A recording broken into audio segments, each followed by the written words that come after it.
So, hello, and a massive hello to everybody. Hope everybody's having a great day wherever you are, whatever you may be doing. This is 50 pips, rocking and rolling, 26th of August, 2018. No trade calls, no recommendations or response for their own stuff. We're here for educational purpose only. Let's see what's going on as we go into the end of the month. So, last trading week of the month. We're going into this slowish data week ahead of the Labor Day weekend. So it'll be interesting to see once we come back in full force after the Labor Day weekend. And keep in mind that Monday, so tomorrow is a bank holiday in the UK. So especially if you're trading currencies and you're trading the morning session, it could be a little bit slow with a lot less liquidity there. Now, going into this this week, our main focus is really on the DXY, as it has been. As I assume you're watching all these weekly outlooks. So again, it's moving on from last week. It's still our focus, and as we've been hinting at in the in the daily webinars and the video update service and on Twitter to a certain extent, this is one of those times where the monthly closes are going to be exceptionally interesting and exceptionally important. Now, in terms of FANG, it's going to be very interesting to see how we trade at these highs. There's a couple of very nice setups, some potential swing setups we've been looking at in the video updates. We'll try and look at some of those this week again. But again, it's all about how we negotiate these highs on FANG. And if you're looking at something like the SPX, well, again, very, very key developments, very, very key dynamics as we hover at these highs. So clearly, the focus is going to be on, is the market going to be able to attract new buyers at highs, or are we going to stall out and we see a little bit of a retracement? Now, keep in mind that even if we have a little bit of a retracement, this is still bullish. And again, this could easily try and stall out and then come back and hold this this bullish move and continue to try and grind higher. Again, remember, volumes have been very, very slow. So a lot of headline risk out of Washington, out of the tariff, et cetera, et cetera. So we're very suspicious, very cautious about the bull case up here, but we'll have to wait. We'll have to wait and see. But clearly, it's at a key level. We've discussed this a lot in the past, so I think it's more interesting to focus on the monthlies and the DXY this week. Now, let's bring up the DXY chart. As we said, this is really the most important thing. This is going to drive everything to a certain extent. Now, if you look at the DXY, we discussed this last week, how you saw those weeklies, right, across the board on euro, on gold, etc. Across the board, you saw this reversal. And as we said, really going into the beginning of the week, the only thing you could look at really was fading this and trying to go for a little bit of retracement here on the DXY. Now, what's going to be interesting is, so far so good, right? Very technical, is how we negotiate the 95 mark, right? Because that 95 mark is just psychological level. We've seen a lot of chop around that zone. So that's going to be the bull bear line going into the week. Our base case hasn't changed here, right? That this is just the 95 is just the level to look into the week. But as long as we don't close a day or the week back above the 96, we're still looking for this to pull back into mid 92s. Should we get a day close above the 96, we expect this to accelerate and try and move back into the 98. Now, keep in mind that we could see a lot of aggressive moves, especially because positioning is very, very one-sided. On the dollar, in general, in euros, Swissy, particularly on gold. We've been talking about this a lot in the video updates, especially for all those swing ideas, swing trades we have running. Now, so this is the base case. If this holds, essentially we'll try and continue lower on the DXY. Now, why is this so interesting? Why are we talking about the monthly? Because take a look at this monthly candle. Let's see if TradingView wants to cooperate and load. Look at it here, right? So it wouldn't take that much, right? We closed at 95.16. All we need to see is a close below 94.50s, and this would look pretty ugly, right? Because this would be a red close on the monthly right at that 50 back of that move from A to B. So that would be very, very ugly, and especially because the positioning is really skewed to the long side. You could see a lot of aggressive acceleration to the downside. So it's not a done deal. And as always, the candle isn't closed until it's closed. But I think it warrants attention. It's something you have to keep on your chart or in mind, especially because it's the same thing trying to happen across the board. Whether you're looking even at something like WTI, whether you're looking at Euro USD. Right, you see how it's trying to coil here, and whether you're looking at gold, which, as we have been discussing, and we'll up this in one of the videos this week, especially because of the skewed positioning, because of the fact that we're going into this traditional, bullish seasonal period. As long as it stays below the 1250 mark, this is heavy. And I think most people are going to be looking for this to try and move higher, maybe 1220, 1230, and then resume the bear case.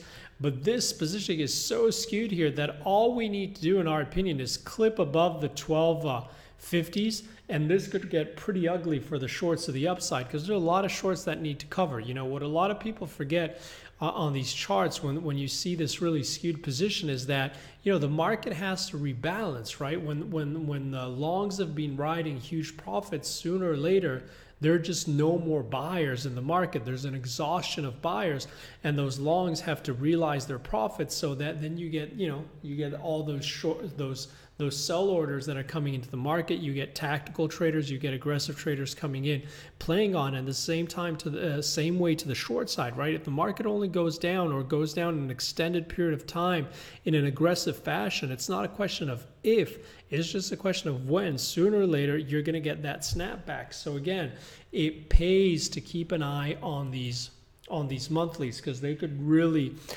give you not only a lot of information, but help you get out of trouble.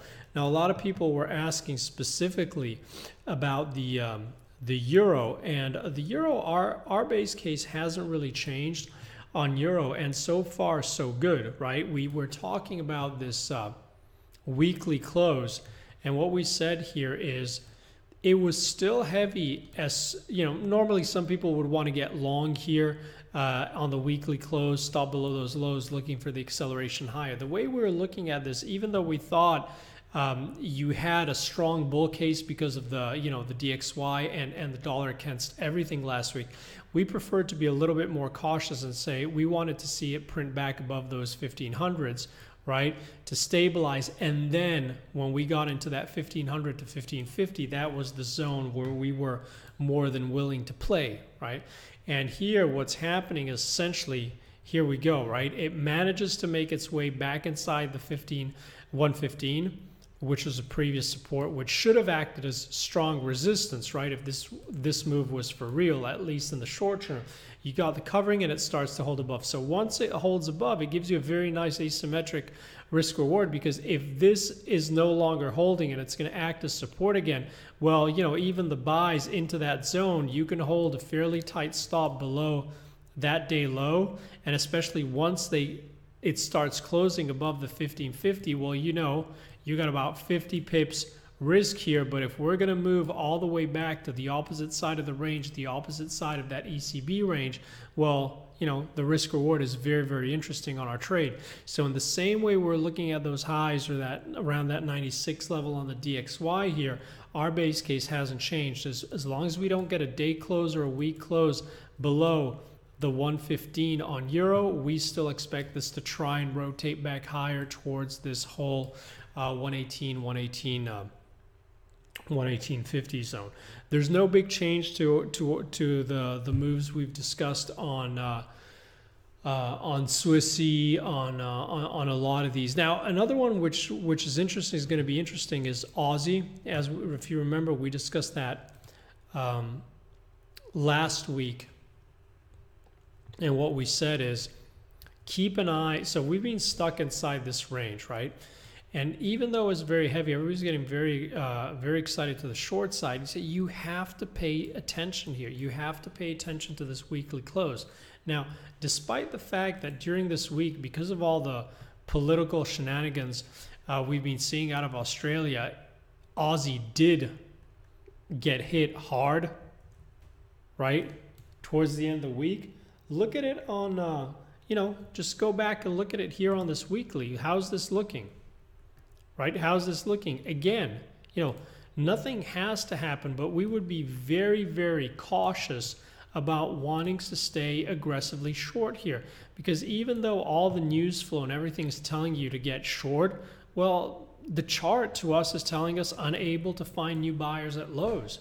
So it doesn't mean it has to go back into the 88s, but what it does mean, as far as we're concerned, that especially with all these shenanigans going on, if it can't take out these lows, if it can't attract new sellers below this area here to try and clip these zones, well, the path of least resistance, or at least in terms of velocity of move, is likely to catch a little people off guard, especially if we clip this area and move right back into the 77.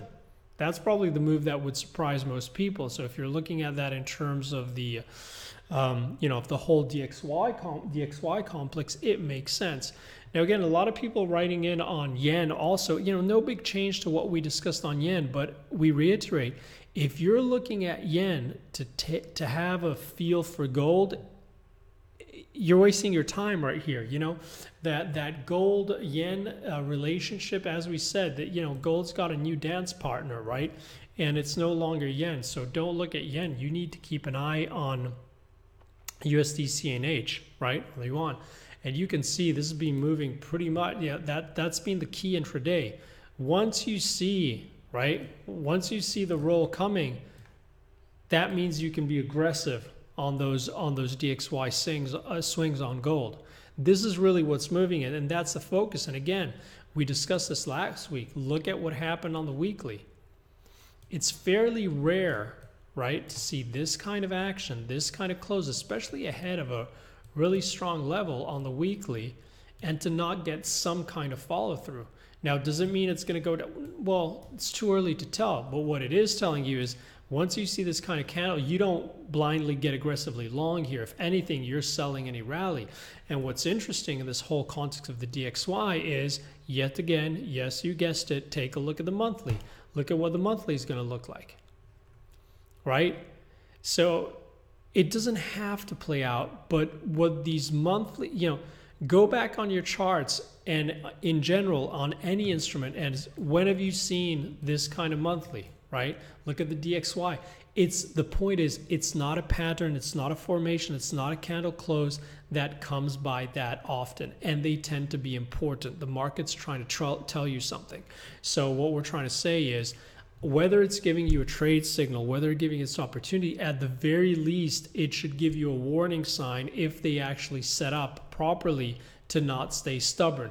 That these moves that you may have been riding, that have been treating you well, may be, close to an end, or at least short term. So it's not ideal to be a pig, right? It's never ideal to be a pig. So that's what we're going to be focusing on this week. And again, I'm not going to go through all of them because it's the same chart across the board. Actually, the last one, because we did get some questions, but again, even there, it's not been a huge change, are the ZBs. So, we've been very, very bearish ZBs for a long time. And a couple of weeks ago, I can't remember exactly when, but we were hovering down these lows. We said we flat out our ZB shorts, right? Because I think we did it in a weekly outlook pretty much, is that on this move back here, we had very nice asymmetric risk reward to move all the way back down and continue the extension lower. Now, what we said is once we were hovering here, we're taking profit on our shorts simply because it didn't look like the market was going to break these, or wasn't intent on breaking those, at least not in an aggressive fashion. And also we were getting heightened geopolitical tension worries out of Washington, China, etc. And we expected the market to be in a phase where the market had a lot more potential to react to the upside, not the downside. And we didn't want to hold those shorts over the weekends anymore. So we flat out. So again, a lot of people are looking at this as, here we go, we're back into that zone and we have another chance to get short. Because the asymmetry in the trade is still very nice. Well, the only thing we'd say is, sure, until it breaks, it's valid, but not for us at the moment, simply because you do see a lot of basing, and we still think there's a lot of geopolitical risk, and negative surprise risk. So we really wouldn't be too interested here in doing anything. But again, the surprise is if we break higher, this could get very ugly because the positioning is really skewed to the downside. Again, the short is a very tight risk reward. So up to you. It's not for us. We don't have a position here. We're not particularly interested right here, right now. So again, thank you so much again for listening to these and sharing. Have an awesome one. Talk to you guys soon. And remember, it could be a little bit of a slow week. Let's see what we get. Bye-bye, guys. Take care.